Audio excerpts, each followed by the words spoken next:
Salut à tous, bienvenue sur la chaîne Le Master Teacher Sorin. Alors ici, aujourd'hui nous allons parler d'un sujet un peu récent qui fait la tendance. Alors je suis africain comme vous le voyez, noir africain. Et il y a un monsieur qu'on appelle Macron qui, depuis son enfance, il aimait ses grandes-mères. Et même à la fin, il s'est retrouvé marié avec sa grand-mère. Et ce jeune homme-là a fini par devenir président parce que, avec l'appui de sa grand-mère qui vivait avec lui, enfin qui vit encore avec lui puisqu'il est encore là. Et donc, à l'époque, vous savez, la France, qui est le président de la France, hein, vous savez, la France, à l'époque, avait des colonies. Et donc, la politique était telle que, avant la colonisation, certains pays avaient du mal à s'en sortir. Et donc, pour les raisons économiques, ils se sont permis d'aller coloniser. Coloniser veut dire prendre les terres, aller s'accaparer des propriétés des autres. Alors, ils se sont rendus dans plusieurs pays, en particulier en Afrique, où les gens étaient très aimables avec eux. Alors, quand ils sont venus, au lieu d'essayer de se partager les terres et tout, ils ont voulu prendre le pouvoir de façon à 100%. Et non seulement ça, ils ont choisi stratégiquement, hein, ils ont choisi des territoires où ils venaient justement juste pour détruire, et d'autres, ils vont faire semblant d'aider parce que bon, voilà, c'est pour leur permettre de s'établir. Mais en tant que tel, ils n'ont fait rien de bon. Les anglophones étaient venus avant, après les francophones et d'autres pays sont venus. Alors, quand ils sont venus, ils ont foutu la merde comme ils ont pu. Mais le problème, c'est que les autres ont eu la chance, sinon la bienveillance, de quitter avant. Et il y a certains qui persistent jusqu'à maintenant, comme la France. Et donc la France, malgré le fait que la plupart de leurs colonies se sont déclarées indépendants, ou ont permis à ces pays-là de se déclarer indépendants, ils continuent toujours d'imposer leur dictature, d'imposer leur façon de faire pour appauvrir ces derniers et s'enrichir. Vous savez, un pays comme la France, sans l'Afrique, je ne sais pas si la France peut même nourrir la moitié de sa population. Parce que c'est un pays pauvre, en réalité, la France n'a rien. C'est le gros français seulement qu'ils ont, mais sinon il n'y a rien sur le terrain, ils n'ont pas grand-chose. Tout ce qu'ils ont, c'est le fait qu'ils ont été les premiers à être méchants et à imposer aux autres ce qu'il faut faire, les choix qu'il faut faire dans la vie. Vous voyez, et ces derniers, avec leur président, continuent à penser que le monde est toujours comme à l'époque de la colonisation. Alors récemment, il y a ce monsieur-là, ce monsieur Macron, il s'est permis de dire que les Africains sont déjà arrogants. Non seulement ça, il s'est permis d'insinuer que les Africains sont peut-être égoïstes, sinon pas reconnaissants pour le fait que la France a ses bases dans plusieurs régions africaines, là, en particulier au Niger, au Tchad, en Côte d'Ivoire, au Gabon.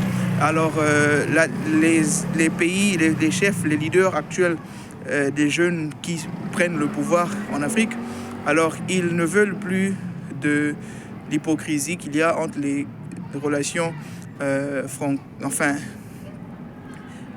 françaises et africaines, la France-Afrique. Alors, regardez un peu le franc CFA. Le franc CFA n'a jamais été une monnaie en tant que telle. C'était quelque chose qui était utilisé à l'époque coloniale pour permettre aux Français d'avoir le monopole économique des pays de l'Afrique centrale. Alors vous voyez que déjà la monnaie, enfin ce truc-là, le franc CFA n'est même pas une monnaie qui en réalité est qui est fabriquée en Afrique. C'est fabriqué à Chamalières, quelque chose des villes françaises là. Et non seulement ça, si c'est vous qui détenez la monnaie, c'est vous qui fabriquez la monnaie des gens, comment est-ce que vous pouvez faire des coopérations? Comment est-ce que vous pouvez faire des partenariats? Si c'est moi qui ai l'argent, ton argent à toi, c'est moi qui te donne cela, c'est moi qui définis ce qu'est l'argent pour toi. Et toi, tu as des richesses, je viens acheter des richesses, c'est toi. Mais je vais acheter avec l'argent que moi j'ai créé. Qui donne la valeur à quoi? Et qu'est-ce que je gagne dans tout ça? Vous voyez que la France a tout à perdre. Alors, mais le problème, c'est que diplomatiquement parlant, ce monsieur-là, Macron, il est parti narguer ses leaders africains actuellement. Et il s'est permis de dire que non, il faudrait déjà qu'on soit reconnaissant du fait que la France continue de rester. Yes.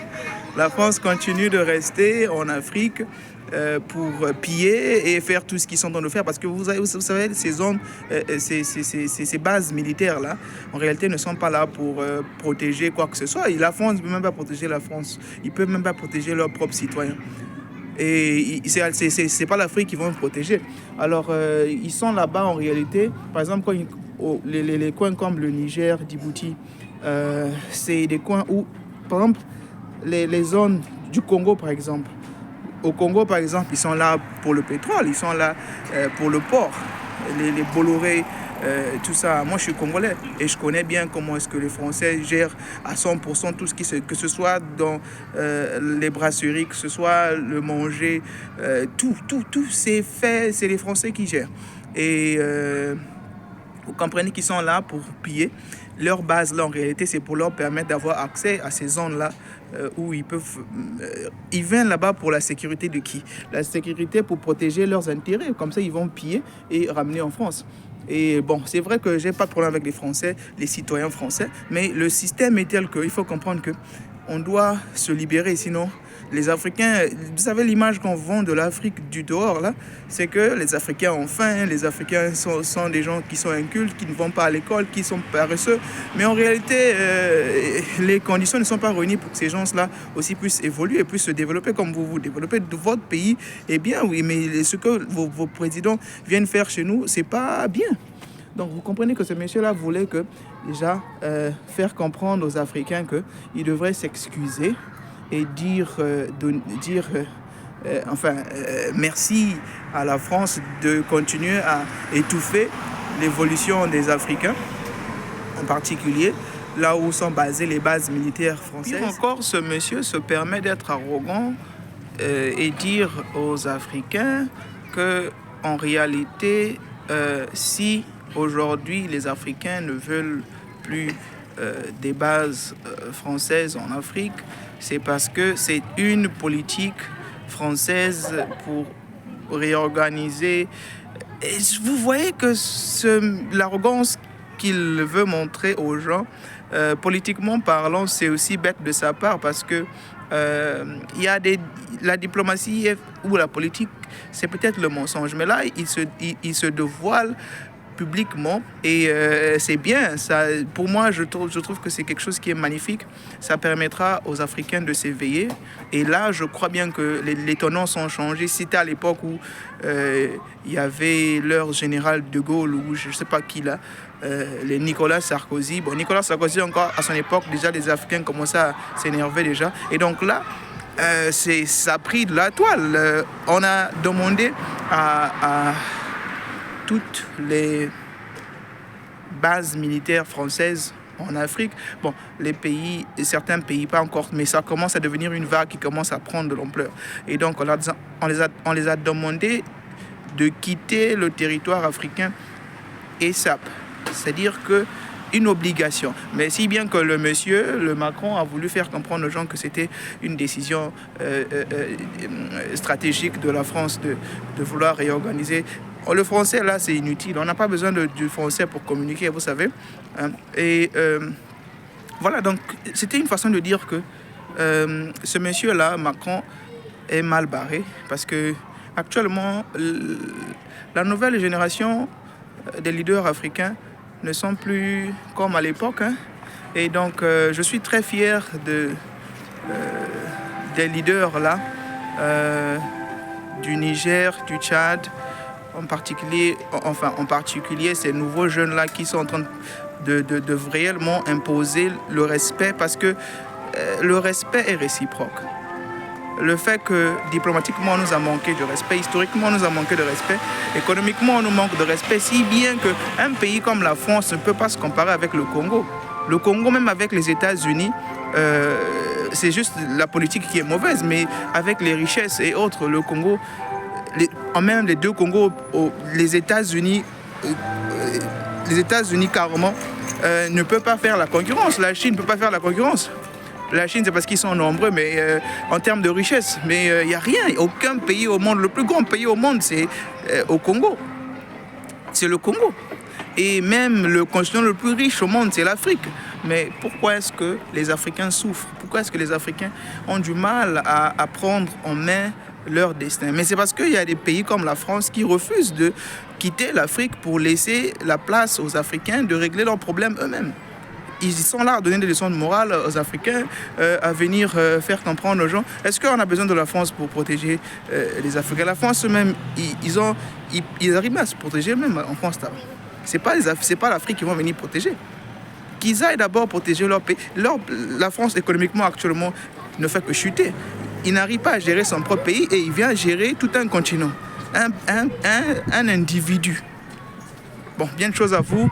J'espère que tous les Européens, en particulier les Français, ne sont pas fâchés contre moi en fonction du fait que je parle de leur président. Mais je parle du leadership et c'est pour la souveraineté de l'Afrique, de mon peuple. Vous avez eu votre époque où vous avez eu vos ancêtres ont eu à faire ce qu'ils ont eu à faire et on subit. Nos grands-pères ont subi, mais on ne peut pas oublier ça. Malheureusement, on ne peut pas oublier ça. On n'a aucun problème avec les citoyens français, mais le leadership, les choses doivent changer.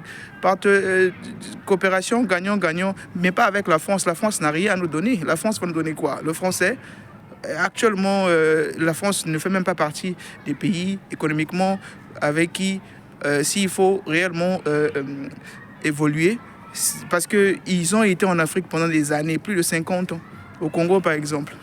L'indépendance est passée, ils n'ont pas voulu laisser. Ils ont continué jusque-là. Le CFA ne sert à rien absolument. Et donc, vous comprenez que c'est des choses qu'il faut dénoncer.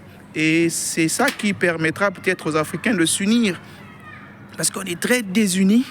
Mais les choses commencent africains qui commencent à s'unir parce qu'on ne peut pas le faire seul. C'est un grand combat.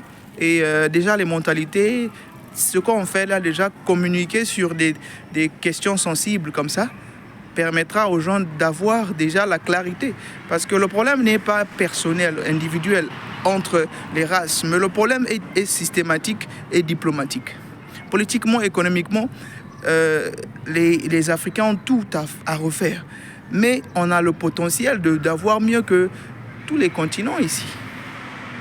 Mais pourquoi est-ce qu'on est toujours là? Les histoires comme ce que le président français là vient de nous démontrer encore.